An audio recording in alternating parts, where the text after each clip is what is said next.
What's up, everybody? Coach Mills here, coming at you with a brand new Valorant video, and in this video we're going to be breaking down the man, the myth, the legend, none other than the best sentinel in the entire world in 100 Thieves Steel. You see, the word on the street is Steel plays like a rat, and this might sound like an insult, but it's not, because Steel ends up in your backline and just infests your entire strategy, completely throwing a curveball where you think he couldn't possibly be there, but he is, and he manages to get multiple kills and just dominate your team. He did it in First Strike, and he's one of the pivotal reasons why 100 Thieves managed to not only dominate First Strike, but do it with the composition that basically very few other people were running in Sentinel. So let's break it all down. But go to the GameLeap.com website right now. We got our special 50% off a lifetime subscription so that you get all the in-depth tips, tricks, advanced guides. We got it all. So do yourself a favor, go check it out right now. But without further ado, let's jump into the video. Now first we're gonna break down an amazing game from Steel where he had tons of impact, and then we're gonna break down some Steel strategies that you can incorporate on any character if you like to lurk and you want to get that free value. So without further ado, let's break it down. Now right off the bat, after they lost that first pistol round, Steel is gonna force buy up to a Sheriff plus armor on Cypher. Now there is actually two big reasons that he does this. The first thing, and most likely the most important thing, is he can get value from range and still contribute from the back of his team.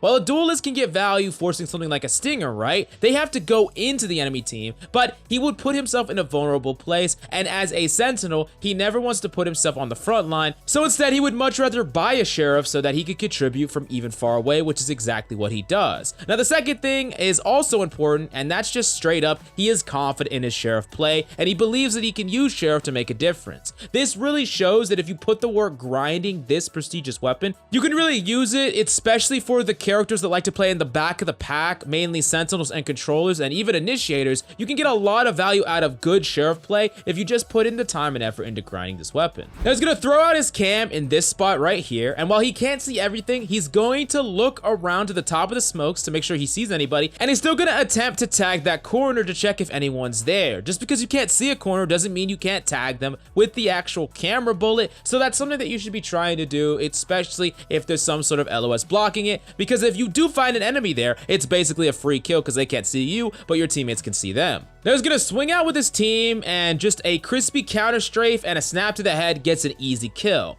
Now remember though, he almost always pre-checks his camera before he peeks, so his relative crosshair placement can be close to where the enemies are rather than having to wide swing left and check the entire angle. That makes it a lot more difficult for you to hit shots, especially on a weapon like the Sheriff, because it requires so much perfect crosshair placement. Now Hiko and Steel are actually gonna rotate off as they hear an enemy near A. They know that if they make the first move here and just book it all the way to C, they will 100% make contact and plant before they get cut off. This is the slow mind game that you're always playing when there's a lot of trade outs and it's down to a low number of people. When it's about the same distance from the enemy and from you to whatever faraway point, the person who moves first will have an overwhelming advantage because they'll be able to get there first, and that is exactly what they waited for. They waited for confirmation that the enemy was nearby and not already rotating, and then they rotated first and managed to get that spike down, which puts them at an overwhelming amount of advantage. Now on top of this, what's really important that you should be doing in your game, Steel is actually constantly relaying his information as they're moving. They're booking it, they know where the enemy is, they know the enemy's gonna be there, they don't need to be listening right now or doing anything like that, so Steel relays all of his information about what abilities he has, and Hiko also snaps back with the abilities that the enemy Phoenix used that he saw, and the team can chime in if they saw him use anything else, so both players not only know what abilities each other has,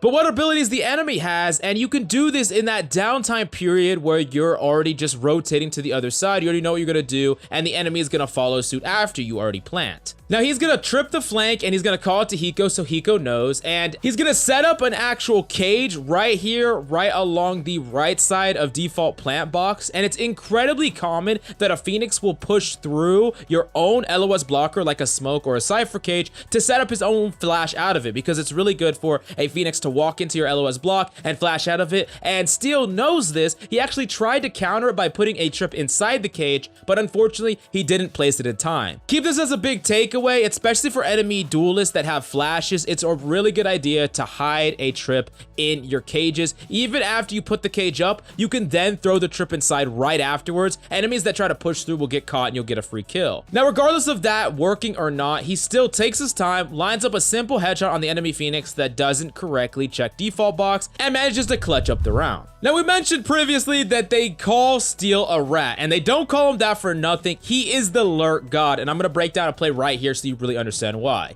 Now, during this huge firefight, he's gonna transition from pressuring other points with cages. What I mean by that is he caged a cross, so the enemy doesn't really know if he pushed up a short. Then he's gonna put anti-flank utility, and is gonna sneak up to certain areas, cutting off rotations. Now, while he does this, and this is the important part about being a lurker, he listens for extra pieces of information and transfers that to his team. I'm gonna break down why that's really important later on, but the big takeaway for you right now is when you are in a lurk position, not even challenging the enemy, a lot of times you are gathering information about where enemies are when the enemies think that you wouldn't be there to gather that information with sound, and that is incredibly important. Now, he's gonna walk to the back side of garage, and he tells his team to play passive as he predicts the enemy will back his way, guessing that the enemy will assume that this space is safe when it is indeed not. Now, I'm gonna play the actual audio clip of exactly what he says here. I'm flanking him garage. Yeah, he's under you to your right. He's coming up to the... Here, just... He's coming back up to me. I'm gonna shoot him in the back of the head.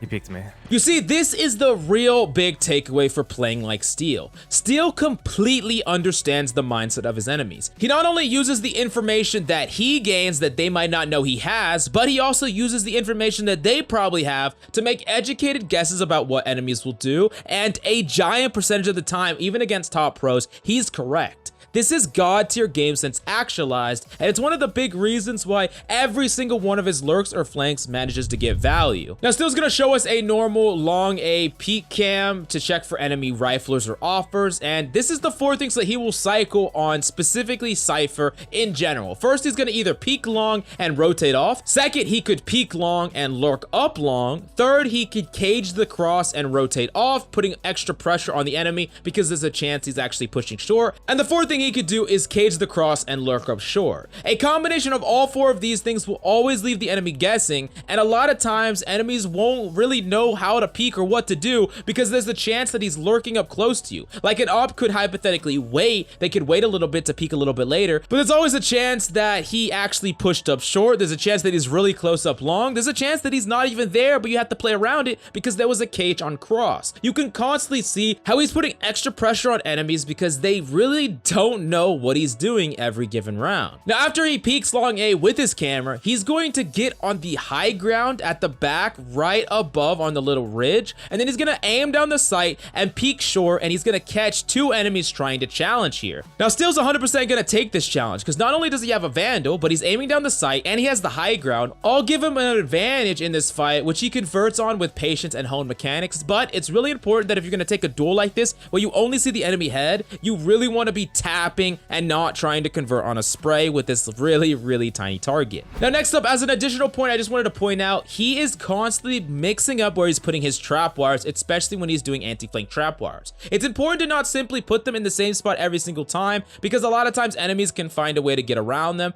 Plus, where your team is committing to is something that you should be talking about before you actually start the round so that you can put your traps in different areas depending on where you're going to actually flush to. And of course, if you rotate off, you can grab those traps and reposition them later. Now, this last big play we're gonna break down is something that is just amazing, and it kind of personifies everything Steel is about. So Steel is actually gonna end up as the last one alive here as he gets chased down by the entire enemy team. They already planted, they're already gonna win the round, but they want to chase down Steel and just mess with his eco and get a free kill. Now watch as he actually sets up defensively for an enemy to come and chase him. He puts multiple cages down and of course multiple trap wires ready for enemies to come and push him, and putting himself himself in a very defensive position so he can attempt to save. Now, as he repositions his trap CT, it's gonna get broken, but he does have a trap wire in garage, so he knows that he's not gonna get pushed from there, and he's gonna challenge the person CT. He's gonna inch along the wall slowly and slowly, having perfect counter strafing each time,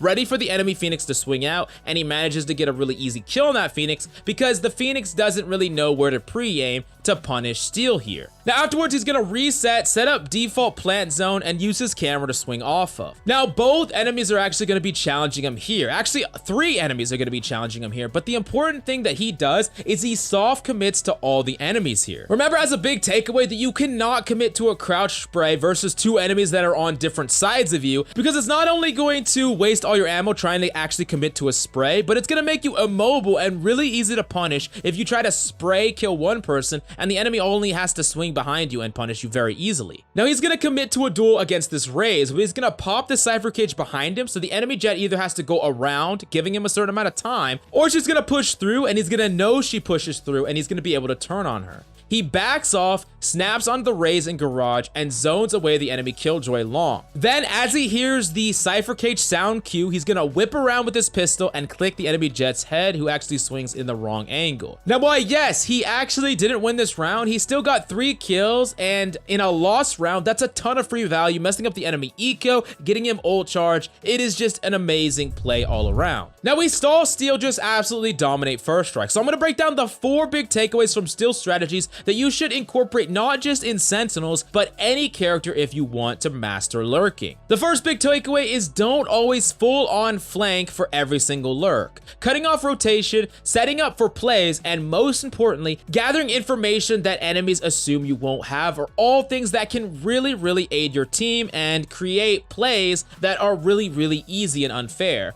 Whether an enemy is just running right by you and they don't assume that you're there, that's a free kill because you get to challenge them when they're not even trying to challenge you and you know exactly where they are, or just getting information about what areas are safe for your team and relaying that. This is all value that you can get from every single lurk. Now, the second thing that Steel does every single time is he's gonna use extra information to predict enemies. We talked about this before, but it's very important to put yourself in the mind of the enemy. This is really the biggest building block to high tier game sense, and it's something that is going to take a lot of trial and error, but a lot of times you got to put your money where your mouth is. You have a prediction, actually follow through with it, and if you were wrong, try to figure out why you were wrong. From there, you can slowly adapt your predictions every single time and eventually start to work your way towards something like Steel's prediction level. But the third big takeaway from Steel's strategies is have a passive style with occasional spikes in impact due to lurking.